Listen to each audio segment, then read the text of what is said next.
Hello students, how are you? I hope all of you are fine.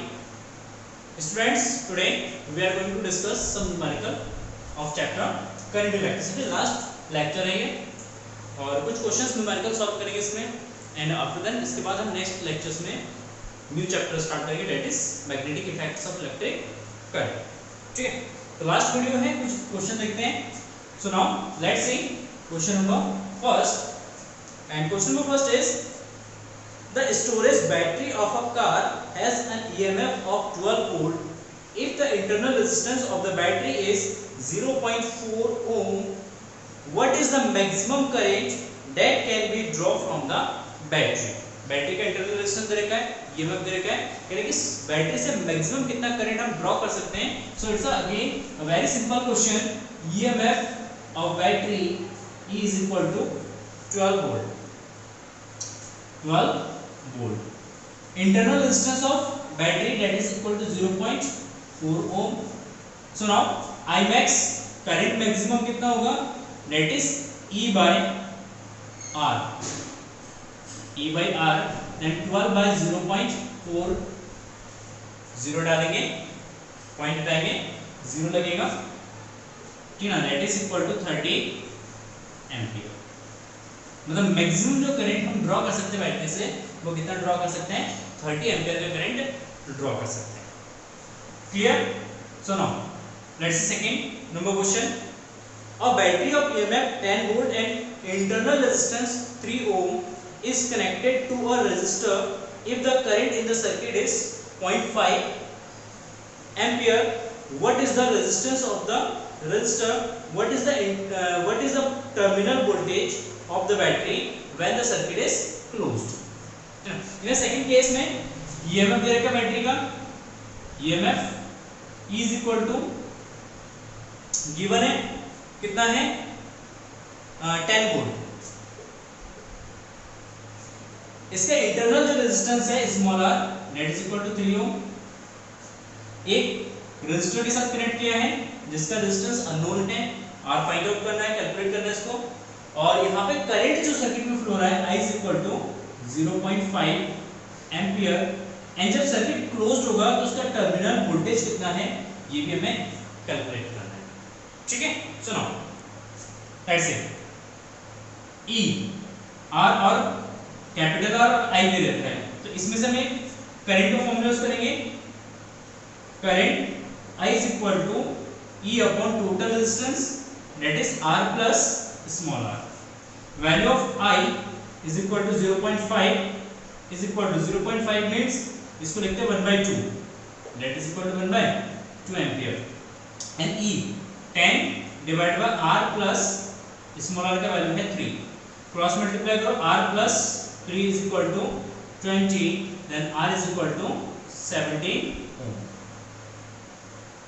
then terminal voltage V is equal to IR and that is equal to IR और I का value है 1/2 into R is equal to 70 and that is equal to 8.5 volt.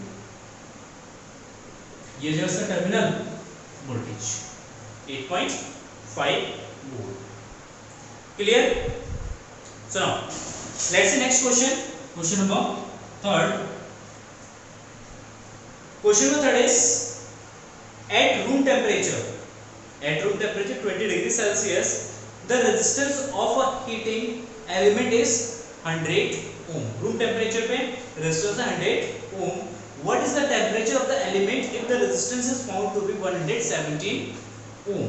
मतलब अगर resistance 117 ओम हो जाता है तो उस केस में उसका टेम्परेचर कितना है वो कैलकुलेट करना है. Given that the coefficient of the resistor material is 1.7 into 10 to the power minus 4 degree Celsius.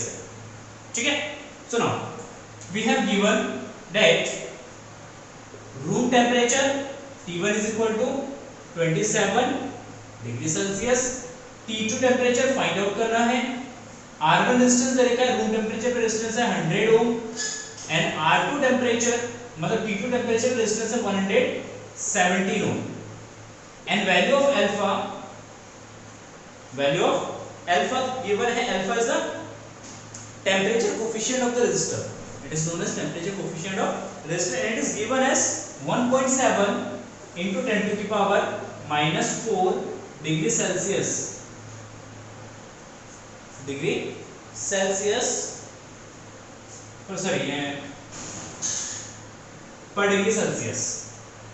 per degree Celsius मतलब per degree Celsius में इतना रेजिस्टेंस जो है उसका इंक्रीज होगा. And we know that value of formula of alpha temperature coefficient of resistor alpha is equal to R2 minus R1 divided by R1 and T2 minus T2. ठीक है, ये इसका फॉर्मूला होता है अल्फा का. तो इसी फॉर्मूले का क्या करेंगे, यूज करेंगे इसमें T2 कैलकुलेट करने के लिए. So now substitute the value 1.7 into 10 to the power minus का 4 is equal to value of R2 117 and 117 minus 100 divided by 100 and T2 minus T1 is equal to 27 degree Celsius. So now इसमें इसको minus करेंगे, ये इधर multiply में आ जाएगा. T2 minus 27 degree Celsius, T2 minus 20 degree Celsius 27 degree Celsius, ये इसके divide में आ जाएगा. इसमें माइनस करेंगे 70 by 100 इंटू ये इसके डिवाइड में आ जाएगा. ये जो 1.7 into 10 to the power minus 4 point down 0 divide करेंगे 10 से इसको डिवाइड करेंगे 10. Is it clear? So now T2 minus 27 degree Celsius is equal to 1 by 10 to the power minus 4 plus का 1 then 10 to the power minus 3 ऊपर जाएगा तो ये 1000. So now T2 is equal to 1000 minus 27 that is equal to 973 degree Celsius. मतलब हमारा T2 temperature होगा वो आपका कितना जाएगा, सॉरी माइनस ये माइनस के अंदर प्लस हो जाएगा, सॉरी ये 1027 डिग्री सेल्सियस. मतलब अगर उसका टेम्परेचर अगर 1027 डिग्री सेल्सियस अगर इंक्रीज करते हैं तो जो रेजिस्टेंस होगा वो 100 से बढ़ के कितना जाएगा 170 हो जाएगा. Clear? So now note down all the questions and now see next question.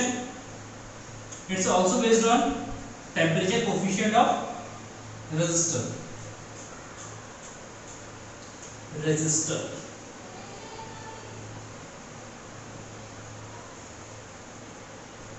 ठीक है, चलो देखो नेक्स्ट क्वेश्चन है 3.6. इसमें हम negligible small current is pass through a wire of length 15 meter. The uniform cross section 6 into 10 to the power minus 7 meter square and its resistance is measured to be 5 ohm.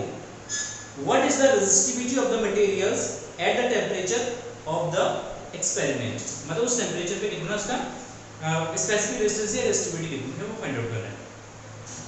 So now we have to give a that length of wire is equal to 15 meter and 15 meter और इसका cross section area देगा 6 into 10 to the minus 7. A is equal to 6 into 10 to the minus 7 meter square and now resistance is given R is equal to 5 ohm and we have to calculate the value of rho. So now we know that R is equal to rho L by A. It is the actual formula of resistance. So now rho is equal to R A by L. Rho R by L. So now R is equal to what? 5 into A 6 into 10 to the power minus 7 divided by 15. 5 3 जा 3 2 जा तो 2 into 10 to the power minus 7 ohm meter. Ohm meter. Sorry ohm per meter. हाँ ओम metre हो जाएगा, सही है. तो इसका जो स्पेसिफिक जो रेजिस्टिविटी है वो कितना जाएगा 2 into 10 to the minus 7 ohm meter. So again it's again a simple question.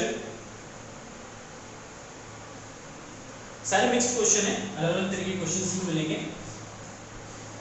So now next a silver wire has a resistance of 2.1 ohm at 27.5 degree Celsius. At 27.5 degree Celsius and a resistance of 2.7 ohm at 100 degree Celsius. Determine the temperature coefficient of resistivity of the silver. हमें क्या दिखाना? Temperature coefficient of resistance find out करना है, मतलब alpha का value find out करना है. And we just have given that R1 देगा 2.1, R1 is equal to 2.1 ohm and T1 is equal to 27.5 degree Celsius. R2 is equal to 2.7 ohm and T2 temperature is 100 degree Celsius. 100 degree Celsius. So determine the temperature coefficient of resistivity alpha, rho alpha. Alpha is equal to what? R2 minus R1 divided by R1 and T2 minus T1. So now substitute the value. So here R2 is equal to 2.7 minus 2.1 divided by R1 2.1 and temperature है 100 minus 27.5. Minus करो, यह 0.6 2.1 and इसको minus करेंगे तो यह 72.5.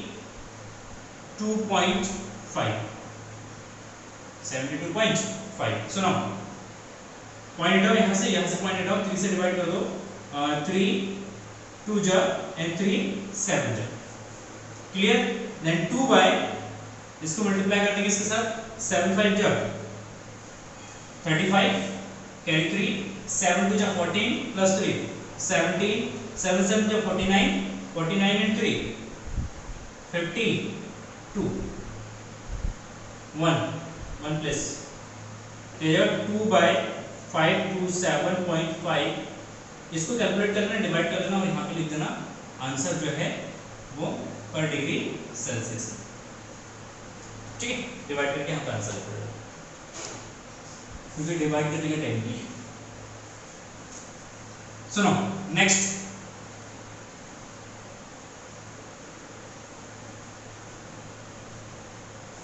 Question number 6. Question number 6. A heating element using the nichrome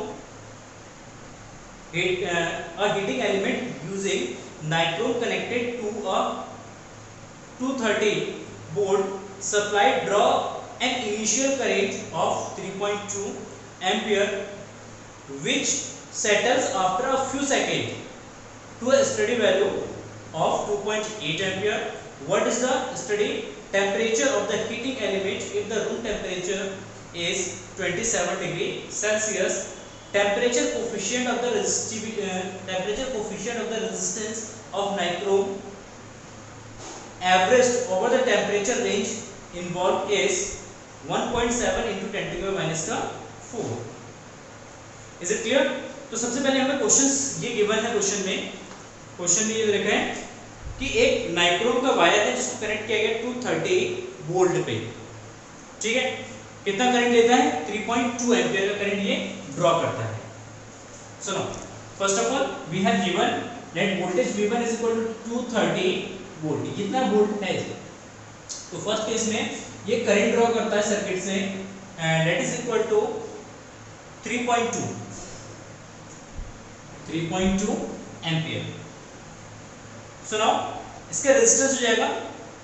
so first case resistance R1 is equal to V by I1 to 230 divided by 3.2. Point डालना, 0 आ जाएगा. ये डिवाइड हो जाएगा 4 से, ठीक ना. 4 डिवाइड में आ जाएगा 8 4 5 जा 20 तो बचेगा 3 30 4 7 जा 28 बचा कितना 2 0 फिर इसको डिवाइड कर देना ठीक है। तो इसको डिवाइड करेंगे तो ये इसका आंसर है 71.875 ओम। So now in a second case with settle after a few seconds a steady value of 2.8 ampere मतलब कुछ सेकंड बाद जब हीटर को हमने यूज किया था उसके कुछ ही सेकंड बाद जो करंट है ये 3.2 से रिड्यूस होकर हो जाता है 2.8 एम्पियर। तो इट मींस रेजिस्टेंस क्या हुआ इंक्रीज हुआ। क्यों होगा क्योंकि हीटर का फिलामेंट है उसमें जैसे करंट फ्लो होगा हीट अप करेगा टेंपरेचर इंक्रीज होगा टेंपरेचर इंक्रीज होगा तो रेजिस्टेंस इंक्रीज और रेजिस्टेंस जब इंक्रीज होगा तो करंट हमारा रिड्यूस हो जाएगा। सो इन सेकंड केस में current I2 is given at 2.8 ampere. So now new resistance that is R2 ये हमारा पूरा जो एक्सपेरिमेंट हमने किया है ये T1 टेंपरेचर पे है room temperature that is 27 degree Celsius 27 given है हां 27 ठीक है T1 इज 27। सेकंड जो एक्सपेरिमेंट है इसमें टेंपरेचर कैलकुलेट करना है T2 टेंपरेचर कैलकुलेट करना है यहां पे and we have given that R2 is equal to what V by I2 and V is equal to 230 divide by 2.8 point हटा दो 0 आ जाएगा इसको डिवाइड कर देना कैसे 4 से तो जाएगा 575 बाय 7 575 बाय 7 डिवाइड कर देना तो इसका आंसर आएगा यहाँ पे रेजिस्टेंस का इसका वैल्यू आएगा 82.143 ठीक है 82.143 ओम। ये T2 टेंपरेचर पे क्योंकि जब कुछ सेकंड का करंट फ्लो होगा तो हीटर का टेंपरेचर इंक्रीज होगा और लेट्स सपोज टेंपरेचर कितना हो गया T2 and we have given that alpha is equal to 1.7 into 10 to the power -4 per degree Celsius minus पर सही clear. So now alpha is equal to what R2 minus R1 divided by R1 and T2 minus T1 minus T1। So now what? So now here R2 is what? R2 is 575 by 7 minus 575 by 8 divided by 575 by 7 and T2 calculate करना है and T1 is equal to 27 degree Celsius and alpha is equal to 1.7 into 10 to the power minus 4। So now what? यहाँ पे LCM हो जाएगा ये common है 575 नीचे भी 575 है 575 से 575 कैंसिल ऊपर एलसीएम लेंगे इधर 8 का मल्टीप्लाई 7 का multiply 8 minus 7 by 56 divided by 7 and divided by 7 sorry 1 by 7 1 by यहाँ पे 1 by 7 बचेगा T2 minus 27 कैलकुलेशन आना चाहिए सिंपल इसे डिवाइड करेंगे तो आएगा 8 minus 7 1 then 1 by 8 T2 minus 27।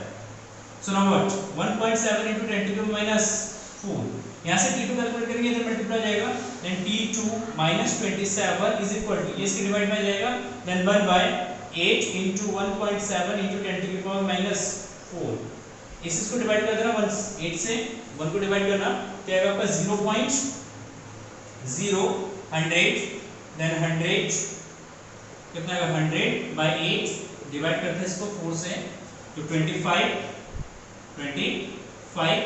2 12.5 तो 125 कितना है 125 and divided by 1.7 into 10 to the power minus 4 T2 minus 27 ठीक हो गया।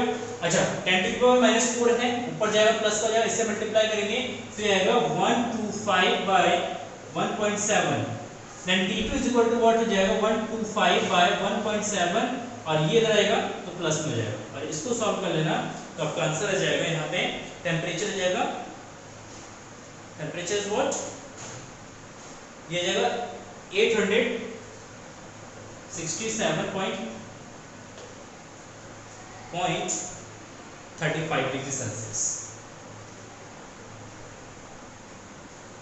क्लियर। तो इसको सॉल्व कर लेना सिंपली आपका आंसर आ जाएगा। सो आई होप ये सारे क्वेश्चन जो है आपको समझ में आ गए होंगे, ठीक है ना। फिर भी कोई डाउट है तो आप कमेंट सेक्शन में पूछ सकते हैं या मेरे से पर्सनली आप डाउट सेशन में पूछ सकते हैं। Thank you for watching this video and have a nice day, bye bye.